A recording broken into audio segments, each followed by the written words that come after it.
বাবা 10টা টাকা দাও। কি করবি? বাবা মজা খাবো।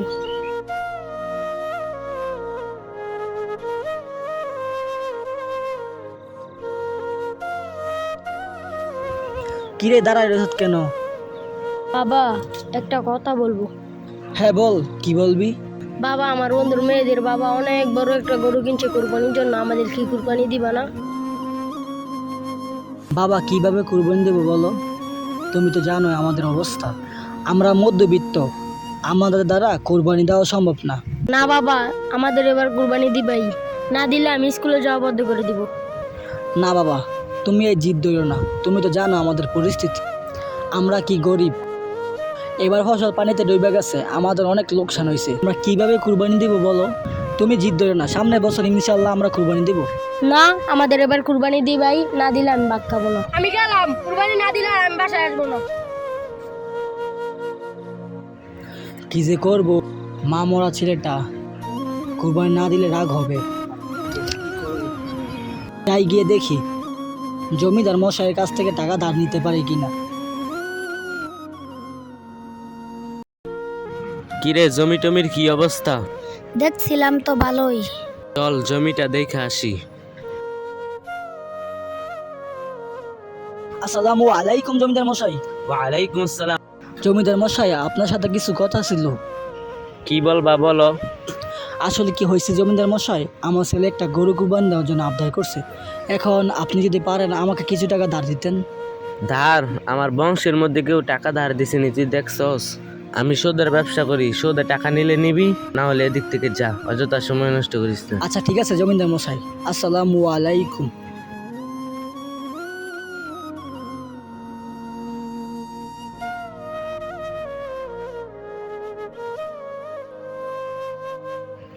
কিরে বাবা, তুই তো বাড়িতে গেলি না?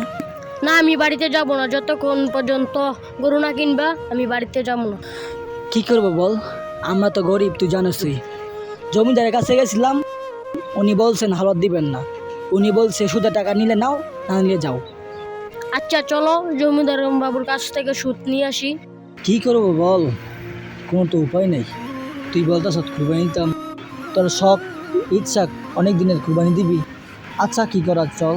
আচ্ছা ঠিক আছে চলো।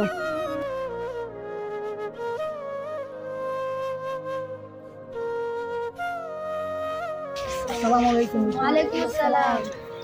শাহজালাল ভাই কই যা? আসলে হয়েছে কি হুজুর, আমরা তো কুরবানি দেবো, আমার কাছে তো টাকা নাই, তাই ভাবছি জমিদার মশাইয়ের কাছ থেকে কিছু সুদে আসলে টাকা নিতাম, সেই টাকা দিয়ে আমরা কুরবানি দেবো। আস্তাগফিরুল্লাহ, সুদে টাকা দিয়ে কুরবানি দিবেন? কুরবানি হবে না। আচ্ছা ঠিক আছে শাহজালাল ভাই, আপনি আমাদেরকে জমিদারের কাছে নিয়ে যান।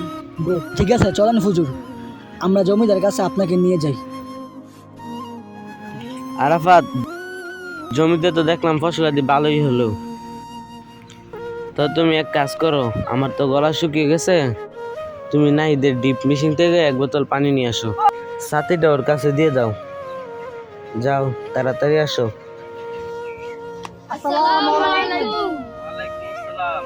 জমিদার মশাই, আমি শুনলাম আপনি নাকি সুদ খান। আরে এটা শোধ না, এটা ব্যবসা। এটা সুদ না ব্যবসা, এটা আমি বুঝি।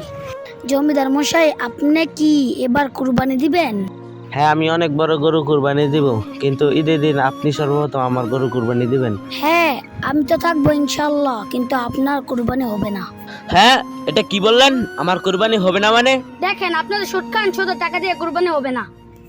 কেন হুজুর, কুরবানি হবে না কেন? দেখেন জমিদার মশাই, আপনাদের গরিবের হক মেরে খান, এ টাকা দিয়ে কুরবানি হবে না।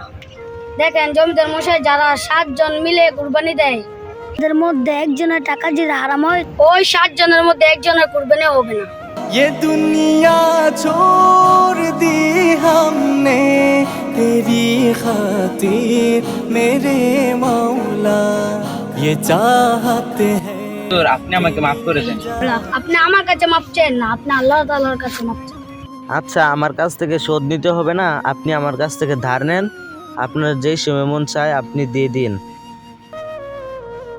এটা শোধের টাকা না, এটা আমার জমির ফসল বিক্রি করার টাকা।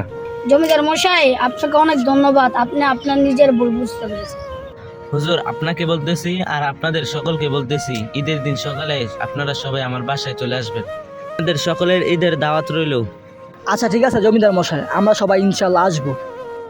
আসসালামু আলাইকুম জমিদার মশাই, আমরা এখন আসি। আপনারা যারা ভাবতেছেন শরীক হয়ে কুরবানি দিবেন, তার আগে যাচাই বাছাই করে নেবেন আপনার সঙ্গে যারা কুরবানি দিবে তাদের টাকা হালাল নাকি হারাম। যদি তাদের মধ্যে কোনো একজনের টাকা হারাম হয় তাহলে আপনার কুরবানি কোনো সময় হবে না, আর যদি সবার টাকা হালাল হয় ইনশাআল্লাহ আপনাদের কুরবানি হবে। এইরকম ইসলামিক ভিডিও পেতে আমাদের মদিনার মেহমান চ্যানেলটাকে লাইক এবং সাবস্ক্রাইব করতে ভুলবেন না।